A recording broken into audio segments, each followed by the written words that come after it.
U prirodi nema nikakvih viškova i nema otpada. U prirodi jedan otpad iz jednog prirodnog procesa postaje sirovina, odnosno ulaz za drugi prirodni proces. Upravo u tom kontekstu želimo razgovarati o kompostiranju, koji je isto tako jedan od prirodnih procesa koji možemo sve ono što je organsko pretvoriti u plodnu zemlju, odnosno u kompost koji služi kao hrana za voće, povrće i za druge biljke. Kada pričamo o kompostiranju, ono što je sjajna prednost je da možemo rasteretiti svoj miješani komunalni otpad s obzirom na to da čak 35% miješanog komunalnog otpada čini biootpad. Međutim, kada odbacimo organski, odnosno dio koji se može biorazgraditi u miješani otpad, odnosno miješano smeće, ono završava na odlagalištima i tamo u uvjetima bez prisustva kisika dolazi do proizvodnje jednog jakog stakleničkog plina, metana, koji u stvari dodatno ima negativne okolišne učinke s obzirom na to da pridonosi zagrijavanju atmosfere. Iako je kompostiranje jedan prirodan proces, najčešće ono što se događa u našim kućanstvima nije tako prirodno. S obzirom na to da velika većina otpada upravo završava u miješanom komunalnom otpadu, to izaziva velike štetne učinke ne samo za okoliš, već i za zdravlje ljudi i naravno životinjskog i biljnog svijeta.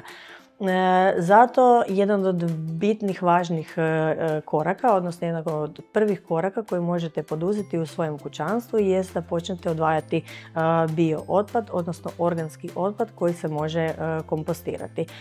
U velikom broju hrvatskih gradova postoji jako dobro razvijen sustav gospodarenja, odnosno i upravljanja kompostom gdje se odnosi biootpad.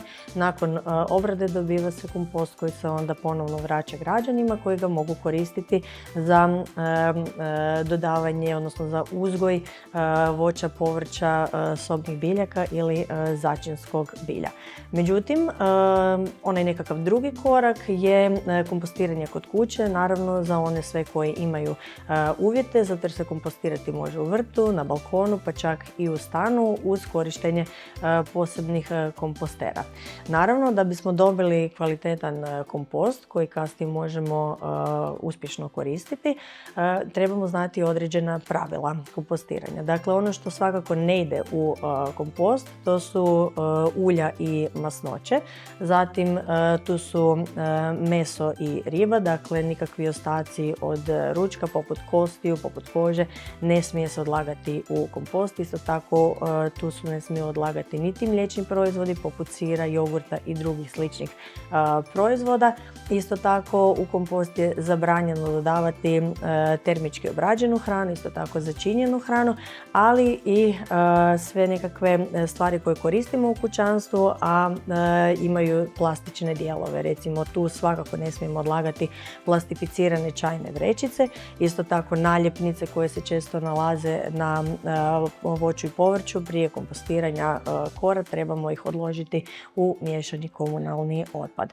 Međutim, ono što svakako možemo dodavati su svi drugi ostaci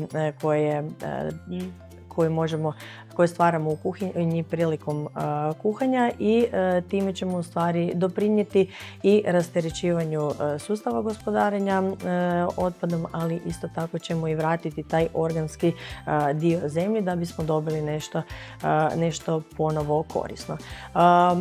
Kompostiranje može biti naravno jedna od zabavnih aktivnosti za djecu koje možemo uključiti djecu kako bi im što bolje objasnili da u stvari u prirodi sve cirkulira i da nešto što odbacimo, da se opet može vratiti u nekakvom boljem stanju, nečemu što možemo ponovno koristiti za uzgoj hrane.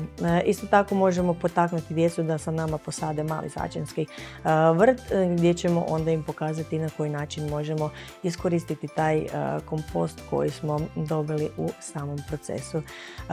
Ono što je isto tako interesantno, odnosno zanimljivo, jest da djeca sve upijaju i da uče na način tako da im mi pokazujemo i da dobivaju taj osjećaj jednostavno da u prirodi ništa nije višak, da ne postoji otpad, da ne postoji smeće, već da sve je nekako zbrinuto u tim kružnim procesima.